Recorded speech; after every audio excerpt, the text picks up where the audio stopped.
Many people have tried many, many diets in their lifetime.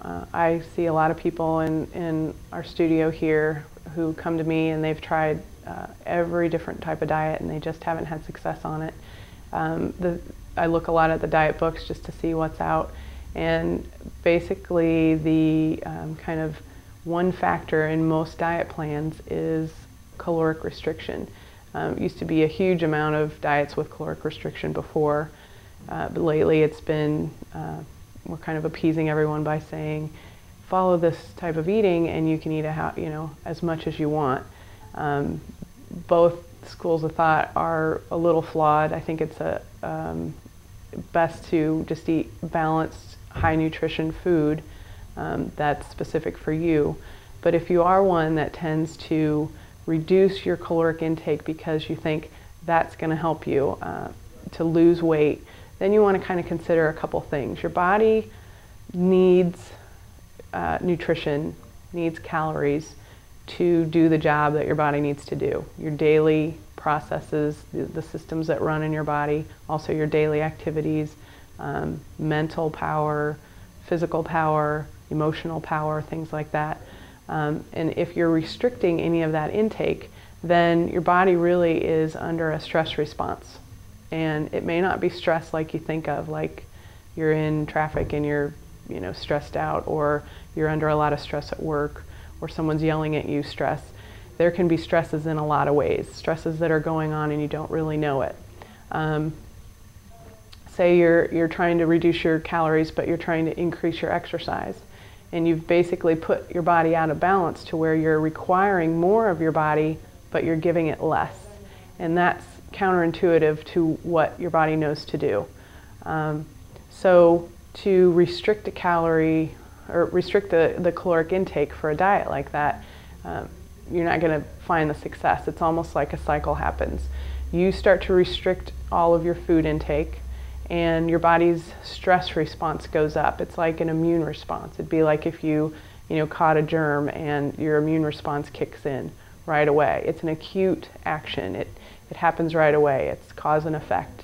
And so if you don't answer back with giving the body what it needs, that acute response of stress becomes more of a chronic response. So the body will try and save itself from any further damage. The chronic response of the constant immune stimulation then becomes almost like a burnout situation. It just fades out. You don't have any more fight left in you, I guess, would be a way to say it. And so then all of the immune responses is then reduced. So there you are, and you're kind of in a risky situation. The elevated stress hormones from that then really do a job on trying to regulate the energy intake you do have. So the small amount you're taking in, it's trying to hold on to. It's trying to, keep from being dispersed for energy. And therefore, when you're exercising, say, you're breaking down muscle tissue. You're breaking down what you don't want to break down. You're not necessarily breaking down the fat like you think you are by restricting that intake.